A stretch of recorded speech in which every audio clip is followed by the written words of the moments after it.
প্রিয় দেশবাসী, আসসালাম আলাইকুম। গৌরবজনক এই ঐতিহাসিক মুহূর্তে বাংলাদেশের সাহসী ছাত্র জনতাকে বিরচিত অভিনন্দন। হাজারো শহীদের প্রাণের বিনিময় জনতার ঐতিহাসিক এই বিপ্লবের মধ্যে দিয়ে গণহত্যাকারী খুনি হাসিনার পতন হয়েছে। রাহু মুক্ত হয়েছে আমাদের প্রিয় বাংলাদেশ। জনতার বিপ্লবের প্রথম ধাপ চূড়ান্তভাবে সফল হয়েছে। লাখো শহীদের প্রাণের বিনিময়ে অর্জিত বাংলাদেশ কখনো পরাজয় মানতে পারে না। এই ঐতিহাসিক বিপ্লবের মধ্যে দিয়ে আবারও প্রমাণিত হয়েছে দল মত নির্বিশেষে সকলে ঐক্যবদ্ধ থাকলে এই বাংলাদেশকে কেউ কখনো পরাজিত করতে পারে না, পারবে না।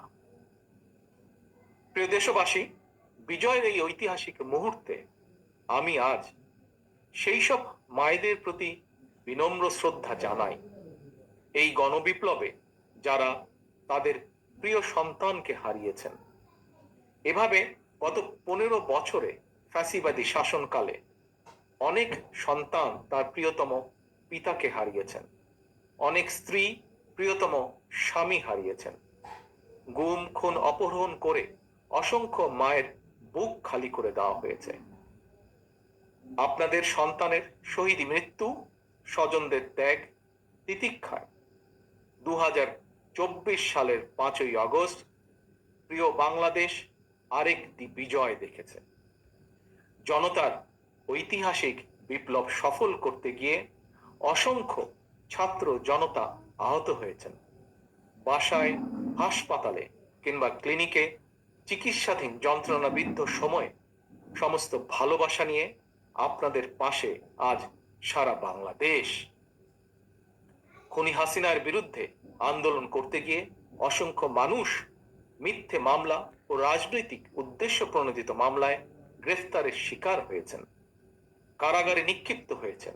আমি অবিলম্বে তাদের বিরুদ্ধে দায় করা সকল মামলা প্রত্যাহার এবং তাদের কারামুক্তির দাবি জানাচ্ছি। একই সঙ্গে ছাত্র ছাত্রীরা যাতে আবার স্বাভাবিকভাবে হলে, হোস্টেলে, ক্লাসে ফিরতে পারেন এবং পরীক্ষায় অংশ নিতে পারেন, আশা করি সেই পদক্ষেপ দ্রুত গ্রহণ করা হবে। প্রিয় দেশবাসী, দেশের 18 কোটি মানুষকে জিম্মি করে 12.5 কোটি ভোটারের ভোটের অধিকার কেড়ে নিয়ে বাংলাদেশকে তাবেদার রাষ্ট্রে পরিণত করা হয়েছিল। হত্যাকারী, গণহত্যাকারী খুনি হাসিনার পতনের মধ্যে দিয়ে জনগণ তাদের গণতন্ত্র, মানবাধিকার, লুণ্ঠিত ভোটের অধিকার পুনঃপ্রতিষ্ঠার পথ সুগম করেছে। এর মধ্যে দিয়ে জনগণের বিপ্লবের প্রথম ধাপ সফলভাবে সম্পন্ন হয়েছে।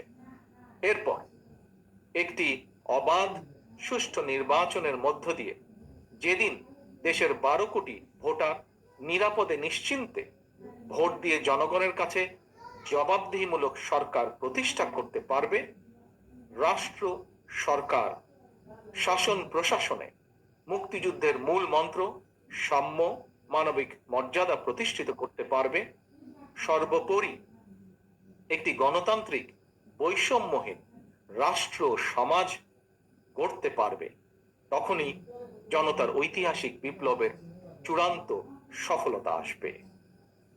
প্রিয় দেশবাসী, জনতার ঐতিহাসিক বিপ্লবকে চূড়ান্ত লক্ষ্যে পৌঁছতে তাই যথাসম্ভব দ্রুততম সময়ের মধ্যে একটি অবাধ, সুষ্ঠু, নিরপেক্ষ নির্বাচনের আয়োজন করতে হবে।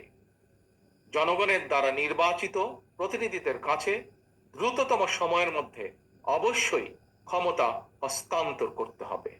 একটি বৈষম্যহীন গণতান্ত্রিক বাংলাদেশ প্রতিষ্ঠার লক্ষ্যে একটি অবাধ, সুষ্ঠু নির্বাচন আয়োজনের জন্য বিএনপি সহ বাংলাদেশের প্রতিটি গণতান্ত্রিক রাজনৈতিক দল সব রকমের সহযোগিতা করবে।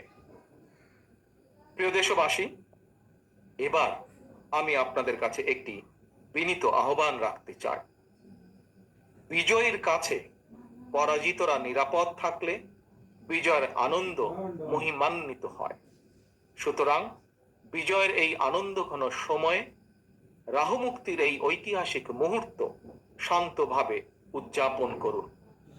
অনুগ্রহ করে কেউ প্রতিশোধ কিংবা প্রতিহিংসা পরায়ণ হবেন না।